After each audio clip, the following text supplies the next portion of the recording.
Bom, hoje vamos falar de um assunto importantíssimo. Você sabe quando o assunto é saúde, a gente não pode brincar. Mas falando-se em excesso de peso, a gente está falando do mal que afeta muita gente no mundo. E cada vez mais a gente sabe que a obesidade é doença, sim, segundo a Organização Mundial de Saúde. Doutora Maitê está com a gente hoje. Seja muito bem-vinda. Tudo bem? Tudo bem. As pessoas acham que é só fator estético, né? Ah, a pessoa está gordinha, esteticamente não é adequado. Mas muitos órgãos sofrem muito com esse excesso de peso, né? É o que mais chama atenção é a estética mesmo, que você vê no espelho dia a dia. Mas por dentro, Kátia, 30% do que você tem de obesidade, ela está obstruindo dentro dos órgãos. Do fígado, do coração, do cérebro, das articulações. Então, 30% do que você vê que está em excesso, com certeza está sobrecarregando o teu órgão. Mas o que a gente pode considerar que é um obeso? Porque tem, obviamente, as pessoas que têm uma estatura mais larga.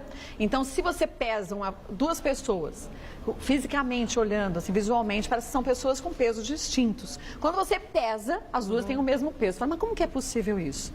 A classificação tem assim, é peso dividido pela altura ao quadrado, tá? Então, quando você faz essa continha e tiver acima de 27, já tem um grau de obesidade. Maior que 30, grau 2, 35, grau 3 e a obesidade mórbida quando é maior que 40. Mas isso que você falou é correto, Kátia. Tem pessoas que têm uma estrutura óssea grande ou tem mais musculatura. Por exemplo, uma pessoa que é atleta, que tem muita musculatura. Você vai fazer esse cálculo, ele é obeso, mas na verdade ele não é. Quando você faz a bioimpedância, você vê que ele tem muito pouca gordura, mas muitos músculos, Essa né? máquina vê a porcentagem de gordura e musculatura, então não é só um cálculo, a gente tem que fazer a cintura abdominal, a bioimpedância e esse cálculo, e o conjunto é que diz pra gente se está com obesidade ou não.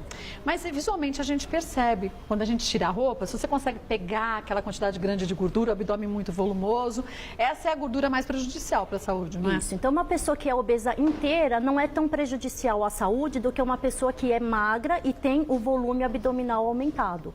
Esse tipo de gordura que é o marrom é o que mais prejudica o órgão das pessoas. E quais os órgãos que são mais prejudicados? Assim, inicialmente, o mais prejudicado no corpo é o quê? Fígado. Fígado? O fígado, como ele faz a filtração do nosso corpo, ele começa a aderir.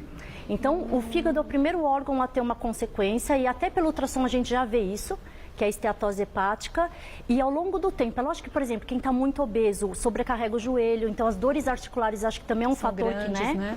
E com o passar do tempo, o entupimento dos vasos, pode entupir o coração, pode entupir o cérebro, que dá o AVC, e tem outros órgãos, por exemplo, a incidência de pedra na vesícula é maior para quem tem obesidade, por causa dos microcálculos. Então formam-se microcálculos que vão para a vesícula e ali a gente tem problemas sérios? Porque as pessoas acham que é só, a minha digestão é difícil, mas se essa pedrinha vai para o pâncreas, é uma pancreatite, tem gente que morre por isso, né? Morre, pancreatite aguda pode levar à morte.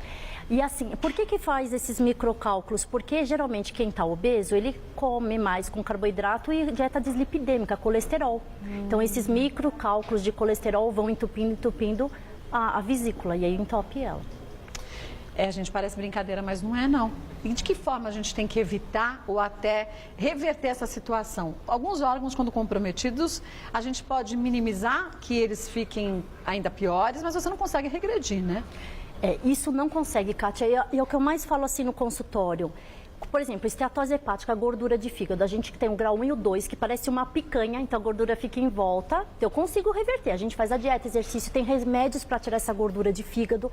Quando é grau 3, Kátia, já vai entrando a gordura dentro da célula do fígado, já começa a ficar mais difícil de você retirar. O grau 4 entra em cirrose, é transplante de fígado.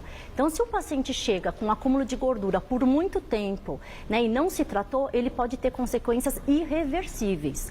O entupimento dos vasos é uma coisa crônica, progressiva. Então, o infartar, o ter um derrame, com certeza ele teve isso há 5, 10, 15 anos e aquilo foi entupindo lentamente e aí que deu.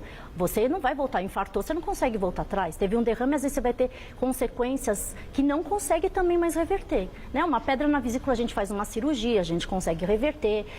A questão ortopédica, a gente emagrecendo, até todo ortopedista, eu não vou te fazer cirurgia enquanto você não emagrecer, porque a gente sabe, porque aí não resolve. Não adianta nada, né? Temos alguns mitos e verdades, vamos ver? Vamos ver qual é o primeiro, ó. Pessoas com excesso de peso têm 2 vezes mais chances de sofrer um AVC. Mito ou verdade, doutora Maitê? Verdade, Kátia, Verdade, infelizmente, né? A gente tem 2 tipos de AVC. O que é isquêmico, que falta oxigênio, o que é hemorrágico, que sangra. O que é hemorrágico geralmente é por quê? Porque teve uma hipertensão e um vasinho sangrou. Não é esse que a obesidade geralmente mais dá. A obesidade, por causa do acúmulo de colesterol, dos lípides, a aterosclerose, ele faz a isquemia. Então, é mais o AVC isquêmico, que pode ser trombótico ou por causa desse acúmulo de gordura ao longo do tempo. Então, ali é uma verdade. Vamos ver o próximo. Se é mito ou verdade, a obesidade é um dos fatores de risco do infarto do miocárdio.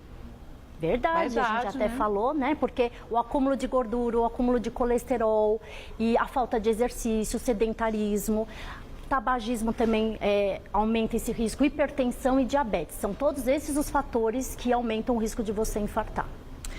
E cá entre nós, a gente sabe a quantidade de alimentos que a gente tem que consumir no dia a dia. Tudo bem, às vezes enfia o pé na jaca, mas não dá pra gente exagerar todo dia. O problema é quando isso se torna diário, né? Diário. O exagero diário, né, doutora Maitê? Quando a gente come errado uma vez ou outra, todo mundo tem direito. A gente, né, tem uma vida social, Kátia, mas é compensar. Você até fez certo, você fez aquele pratão, Kátia, o que é aquilo? Você viu só? Kátia, eu não acredito. Mas depois eu fui pra esteira. E agora o que eu tô fazendo? Agora eu cortei um monte de coisa porque eu quero emagrecer mais 4 quilos. Então a gente abusa ali, vai pra esteira depois, ó, trava a boca. As pessoas acham que a gente come assim todo dia, não dá pra comer todo dia. Mas tem que se permitir de vez em quando, né? Verdade. Não é verdade? Mas quando eu olhei, eu falei, ela tá tirando uma com a Não tava gente. tirando, não. Kátia. Você viu o prato do Rodrigo? Tava bonitinho. Mas eu pensei que era dele, aquele teu. Não, é meu. Não, mas ele tá precisando emagrecer mais que eu, aquela louca. Não, ele come direitinho. Pois come é. direitinho. Agora, a gente não vai comer isso todo dia, gente, né? E compensa, é o que você fez. Compensa, vai lá pra e esteira no compensa. outro dia. Aí corre feito uma louca, não tem jeito, né? Mas as pessoas muitas vezes não fazem isso. E aí acabam achando que estão fazendo uma dieta certa e pecam em coisinhas bobas. Por exemplo, comem à noite um pão a mais do que deviam. Ou então, eu não abro mão daquela gordurinha da carne. E a gordurinha da carne tem uma quantidade tão grande de calorias, calorias mais prejudiciais do que se fosse de uma fruta, por exemplo, né? Não come direito, mas fica beliscando doce o tempo todo. Cappuccino com açúcar o tempo todo. Eu não como direito, mas no trabalho 7 cafezinhos com açúcar por dia. Quanto Gente, que dá isso de calorias? Muito. Dá muito, né? E o pior é comer carboidrato à noite. Então, pão, arroz, batata, massa e doce no horário depois das 18 Nem pensar. horas é o que mais acumula gordura em forma de triglicérides, em forma de barriga, que dá os maiores riscos na saúde e também que engorda mais ainda. Agora, tem gente que tem um metabolismo mais acelerado normalmente, não tem? Tem. Eu sou assim. Eu engordo, obviamente, mas não engordo tanto quanto eu como. Já tem gente que come certinho e o metabolismo parece que é um pouco mais lento e acaba fazendo com que a pessoa engorde de verdade, né? O que acontece no corpo? E dá até raiva, Kátia, porque Dá realmente... raiva. Por exemplo, o meu marido, ele come. E não engorda. Eu falo que é uma lombriga humana, porque assim, não engorda. Come pão e come chocolate, come. E assim, eu tenho uma dificuldade, então tem que regrar, tem que não sei o quê, não pode isso, não pode aquilo, não pode aquilo, né? Então isso é do metabolismo. Para quem tem um metabolismo lento, ou nasce de novo, eu falo para os pacientes, não dá para nascer de novo. Nascer de novo não dá. Ou você vai ter que lutar mais que uma pessoa que não tem dificuldade. Então, comer de 3 em 3 horas, beber água gelada, diminuir o carboidrato, fazer as compensações. Água gelada ou água morna, elas têm uma temperatura diferente do que é o normal para o corpo. O teu corpo tem que trabalhar para entrar com uma temperatura adequada. Então, é que a água morna dá náusea, dá enjoo. Então, a água gelada é mais fácil de você tomar. Mas quando a gente toma um chazinho, vale? Vale. E o Vale. chá verde, se você tomar 4 litros de chá verde por dia, você acelera bastante. Toma o 4 metabolismo. litros? É muito, né? É muito chá. Por isso que a gente faz essas fórmulas de acelerar o metabolismo com coisas naturais, porque ajuda. Por exemplo, o Goldberry, que agora tá na moda, que acelera o metabolismo. Pena que é tão cara, né? Sabe quanto que tá no Mercadão? R$180 o quilo. Olha, gente, mas só se a gente caminhar e correr que é de graça. E você tem que comer para fazer o efeito meio quilo por semana. Então, essas R$90 coisas... por semana. É muito, 360 por mês, é demais, né? Essas coisas que aparecem na televisão, Kátia, realmente fazem efeito, são coisas naturais. Por exemplo, a pimenta, o goldberry, o chá verde. Mas são quantidades que você tem que tomar na dose certa. Mas aí você disse bem, um endocrinologista, que tem que ser um médico para fazer isso, ele pode te orientar quanto a trazer isso tudo de uma forma mais simples para uma cápsula, né? Sim, e são coisas naturais que não fazem mal para a saúde, mas conseguem acelerar o metabolismo da pessoa. Volto que tem 1000 perguntas para a gente fazer ainda para você. Você, caso, pode fazer também as suas agora. Vamos ver qual deles a gente tem aqui.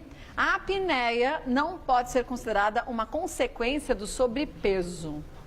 Esse é Isso mito. é um mito, né? Mito. Realmente, quando a gente tem um sobrepeso, uma obesidade, a língua ela vai para trás, Kátia. Então ela desaba e você tem mais falta de ar.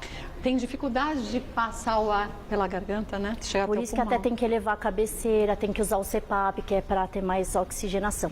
Eu tenho muitos pacientes que vão porque estão com uma cirurgia marcada e é uma cirurgia bem agressiva, viu, Kátia? Você já viu quem fez cirurgia para apneia? Não. Você tem que deslocar toda a mandíbula, tem que cortar um pedaço da língua, você muda a face da pessoa. Solta a mandíbula? Você tem que deslocar, você tem que abrir para Ave ter mais Maria, ar para melhor passar. emagrecer, né?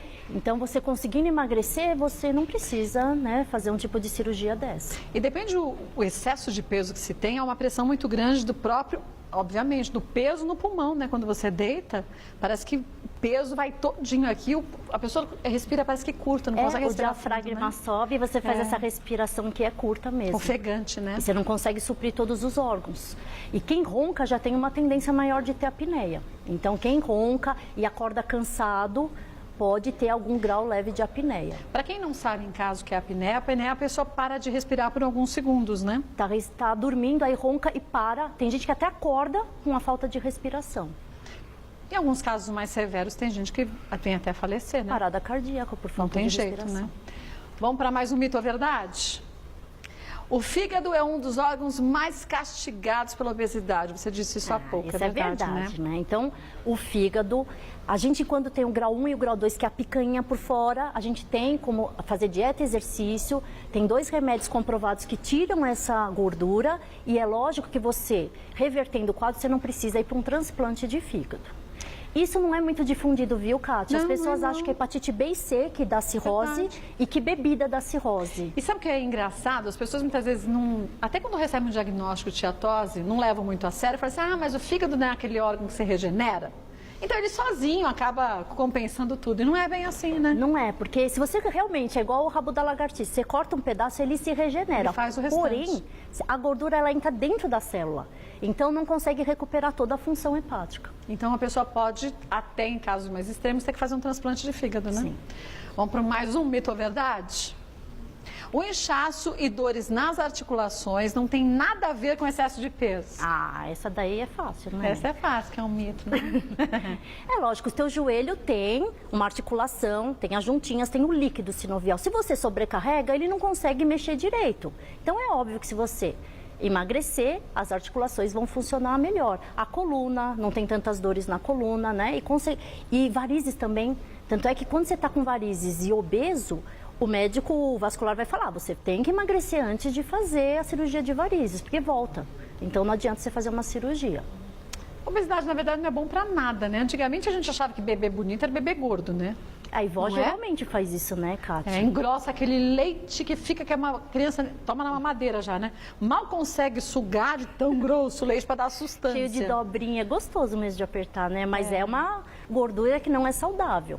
E é verdade que a gente nasce uma quantidade X de células de gordura e ela se mantém assim com essa memória pro resto da vida? Olha que legal, e é forma exponencial. A célula de gordura tá gordinha, aí ela enche, aí ela se divide em 2. De 2 vira 4, 8, 16. Se multiplica. Exponencial. E aí, essa na fase de crescimento até você fechar a cartilagem óssea, a puberdade. A partir daí, você vai só aumentar a célula de gordura dentro de cada célula. É uma memória metabólica. Então, por isso que crianças obesas, se conseguirem se tratar e reverter a obesidade, vão ser adultos com maior facilidade de manter o peso. Uma criança obesa, com certeza, vai ser um adulto com dificuldade para emagrecer. Pode ser aquele adulto de hoje, que é aquele que parece que o metabolismo é mais lento. Isso. Quer dizer, a célula tem aquela memória da infância, que era a criança gordinha e bonitinha, e a criança que naquela época era magrela e seca, é quem hoje em dia pode ter uma facilidade maior para se manter no mesmo peso, né? E principalmente famílias que têm obesidade, que têm a genética de obesidade na família. Então, quem tem essa propensão, cuidar muito das crianças. Por quê? Porque isso vai fazer com que elas consigam manter um peso sem ter que fazer uma cirurgia bariátrica, sem ter que fazer alguma coisa mais radical. Volto para a gente falar das cirurgias, então, porque tem muita gente que, infelizmente, hoje em dia, está engordando para poder fazer a cirurgia, porque acha que é mais fácil. É só você deitar na mesa, no centro cirúrgico, você acorda magro para todo e sempre, né? Volta e a gente fala sobre isso. Voltando com a doutora Maite Pimentel, que é endocrinologista, quer dizer, infelizmente hoje em dia a gente tem, obviamente, cirurgias indicadas para obesidade mórbida, mas muita gente engordando para fazer a cirurgia achando que é um milagre, né? E a cirurgia, Kátia, tem suas complicações e seus riscos. Como toda 1 a cirurgia, 3% né? é mortalidade, a gente tem fístulas de 5 a 7%. Então, assim, tem pessoas que têm que fazer a cirurgia bariátrica. Não tem porque jeito. o risco de um infarto, de um problema, né, de um AVC é tão grande que as pessoas não conseguem reverter esse quadro. Então, essas pessoas têm indicação e eu sou super a favor da cirurgia para quem realmente tem essa necessidade. Mas existe isso, vamos fazer mais fácil, não vamos fazer mais exercício, não vamos mais tomar remédio. Se eu engordar fazer... mais 10 quilos, eu consigo fazer cirurgia. Tem paciente que vai no consultório, doutor, eu preciso engordar 20 quilos para fazer a cirurgia. Eles vão para engordar. Gente do céu, não dá, né? Não dá, Kátia, porque assim, você fazer é uma coisa agressiva e você vai ter consequências no futuro. Depende da cirurgia que é feita, existem várias, né, indicadas. Se retira uma parte do intestino e ali a gente não tem mais absorção de muitas vitaminas e há necessidade da suplementação. Se a pessoa não faz suplementação, ela fica desnutrida. Tem essa cirurgia que é Biorritz 2, você não consegue absorver as vitaminas lipossolúveis, que são as oleosas, A, D e K. E a vitamina D também prejudicada.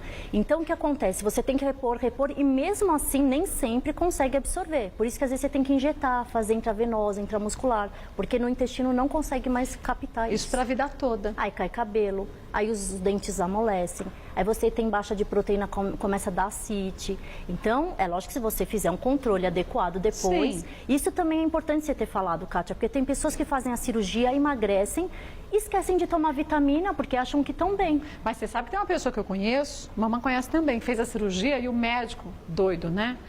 Ele disse que agora você vai fazer cirurgia, você pode comer o que for que você não engorda, pode comer um porco inteiro. E a gente fala, gente, impossível. Primeiro que se a pessoa come demais, ela passa mal. A digestão já é mais lenta a partir do momento que se corta uma parte do estômago. E outra, se você comer demais, você continua engordando. Você não tem noção do dado que a gente tem aqui no Brasil. 52% dos pacientes que fizeram cirurgia bariátrica engordam depois de 12 anos. Metade. É lógico que não volta a engordar tudo, mas engorda um pouco. Por quê? Dilata o estômago, Kátia. Então. Tem paciente que pergunta pra mim no pós-operatório de bariátrica, posso comer batata frita esmagada? Tá louca? Pergunta. Tem gente que pega leite condensado, fura e chupa, e faz chuchando igual uma madeira, gente. Por isso que tem que tratar a cabeça de gordo. Isso não é ofender, isso é um termo que a gente usa quando faz o tratamento de psicologia antes da cirurgia. Essa vontade pelas coisas erradas e saber mastigar corretamente, que você estava falando agora. Não é que é importante. Tomar água separado das refeições, comer as verduras antes para ativar o GLP-1 e da saciedade. Então, todos esses mecanismos que são os corretos, a pessoa vai ter que se readaptar. É um reaprender a se alimentar, né? Não comer tão rápido, né? É verdade. Bom, vocês sabem que Mama Brusqueta, nossa gordinha, tá nesse processo de redução de peso. Doutora Maite tá tratando da mama. E, doutora Maite, resultado da mama, como ela tem exportado nesses últimos dias? Mas fala a verdade. Você sabe que eu tô bem, assim, surpresa, eu tô admirada e feliz de cuidar da mama. Porque eu tive a oportunidade de conhecer a mama como pessoa, que eu conhecia na televisão.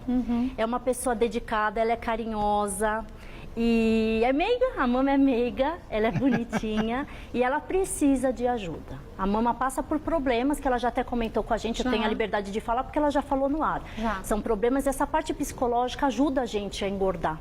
Então a gente está conseguindo tratar, ela está super esforçada. Já perdeu 6 quilos, né? É por aí.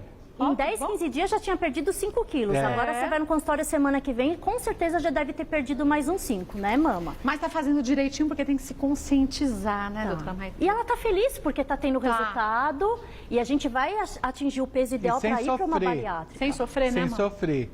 Lógico que a medicação que a doutora tá me dando também tá ajudando, né?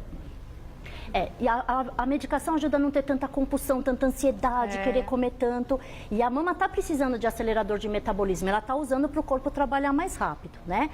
Por que a mama não pode fazer uma cirurgia bariátrica com esse peso? Por causa do risco cardíaco. Pode morrer na mesa de cirurgia porque não existe nenhuma anestesia que consiga, né, anestesiar Quanto mais corpo o tempo todo de nessa anestesia, maior o risco. E a mama já teve aquele episódio da dor no peito, tudo. Então a gente sabe que quanto tiver o peso menor, vai ser uma cirurgia mais rápida, com menos tempo anestésico, com menos risco cirúrgico. E a gente A gente vai conseguir.